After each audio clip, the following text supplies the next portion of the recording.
Heartbreaks are both tragedies and lessons. Willoughby wasn't just a chapter in Marianne's love story, he was a lesson wrapped in poetry, charm, and all the wrong intentions. He spoke her language but not her truth. This isn't just about betrayal, it's about learning to read red flags dressed in Regency silk. Because sometimes the man who sweeps you off your feet drops you the moment reality steps in. Hey my dovelets, in today's lesson, we're talking about the men who feel like magic but act like mirrors, reflecting our dreams back to us just long enough to make us forget they're not real. This is what Marianne learned, and now so do we. Lesson 1. Charm isn't equivalent to character. As Robert Greene perfectly reiterated in The Laws of Human Nature, train yourself to ignore the front that people display, the myth that surrounds them, and instead plumb the depths for signs for their character. This can be seen in the patterns they reveal from their past, the quality of their decisions, how they have chosen to solve problems, how they delegate authority and work with others, and countless other signs. Willoughby was eloquent, exciting, charming, and emotionally in sync, but his actions screamed cowardice. Willoughby swooped Marianne right off her feet, literally.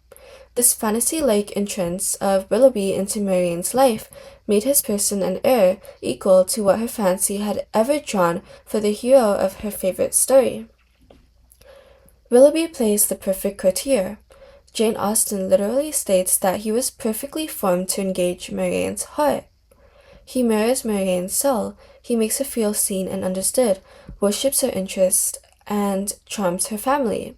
That said, let's gauge his character. How did he solve his quote-unquote problems, which were just the consequences of his own actions? He ghosted. He ghosted a pregnant 16-year-old, leaving her alone, destitute, and penniless, as he was a broke, negligent asshole who trembles at the thought of taking responsibility.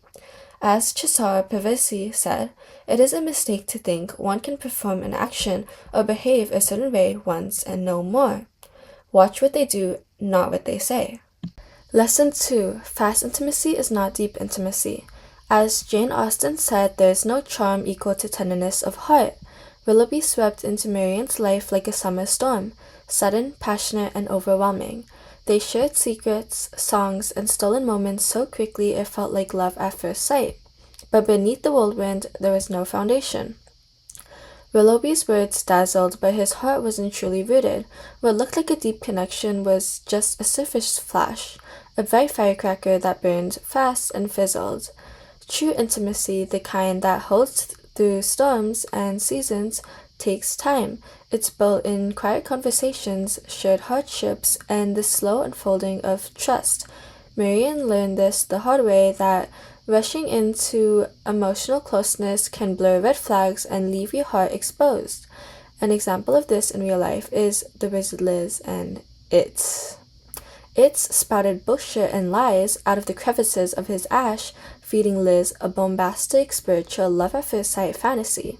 He knew that spiritual and emotionally mature men get spiritual girls weak in the knees. He mirrored her very actions, her smile, her way of talking, etc., and studied her content to play her soulmate. They decided to marry and have a baby within a year of building the relationship, and after all this bullshit, what did It do? He cheated. He cheated on Snapchat. Don't settle for fireworks when you deserve a bonfire. Lesson 3. People who hide you often plan to leave you. Anyone who drops you the moment things get hard wasn't in it for the long haul. Willoughby disappeared the moment responsibility knocked. Real love stays, situational love ghosts. Willoughby never introduced Marianne to his family, never made their relationship official, never publicly called her his fiancée, though he let her feel like one. They walked alone in the countryside, exchanged locks of hair, spoke the language of love without ever naming it. To Marianne, that felt sacred, but to Willoughby, it was insurance.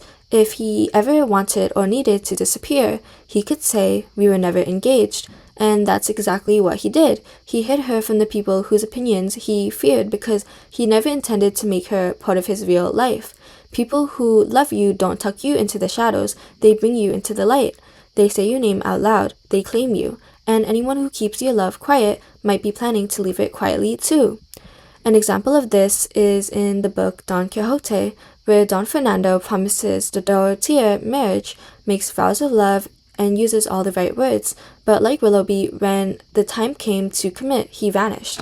He knew that during this era, having a baby out of wedlock was social suicide, and yet still ditched. That said, if he won't say your name in the daylight, don't believe his promises in the dark. Lesson 4. People's actions aren't reflective of your worth, but of theirs. Willoughby didn't ghost Marianne because she was unworthy of love, but because he was unworthy of giving it. He chose money over meaning, silence over honesty, and convenience over courage. That choice says everything about his character, and nothing about hers. Yet Marianne, in her heartbreak, blamed herself. She wondered if she had misread things, if she gave too much, if her love was too loud, too naive, too intoxicating, too foolish. But the truth is, someone else's betrayal isn't a mirror of your value, it's a map of their limits. Marianne offered wholehearted devotion. Willoughby responded with cowardice dressed in charm. He ghosted, he lied, he returned her lock of hair like it meant nothing. And that cruelty, that wasn't because she loved wrong, it was because he didn't know how to love right.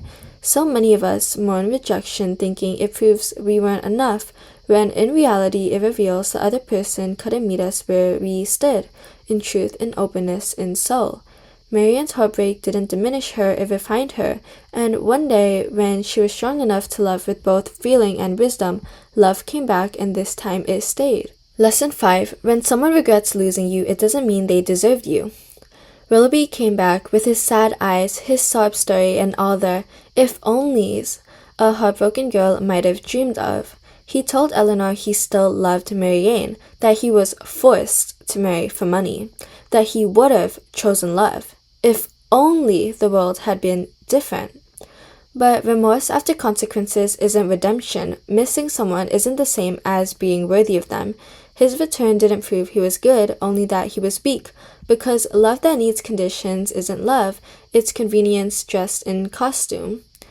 Marianne never got an apology from him, just a tragic monologue filtered through Eleanor, and yet she still healed without his closure, because the truth is, the regret of someone who left you will never outweigh the peace of someone who chooses you.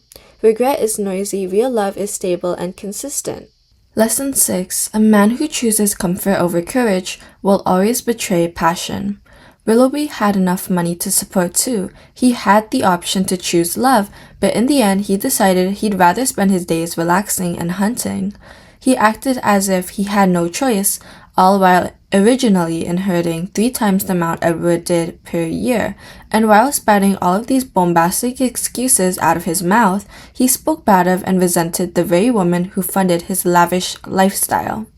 Another example we see of this is in Wicked. To Glinda, Elphaba was the only friend who genuinely mattered to her. In fact, Elphaba was more so of a sister than a friend. However, when the time came to choose between a life of comfort and popularity or taking a leap of courage and freedom, Glinda chose comfort, leaving her so-called sister. Alright, that's it for today's lecture. Let's make sure Marianne's heartbreak wasn't in vain. Take the wisdom, skip the tears, and never settle for less than you deserve. Lesson served, crown won. Now go out there and make life wonder what hit. Later, dovelets.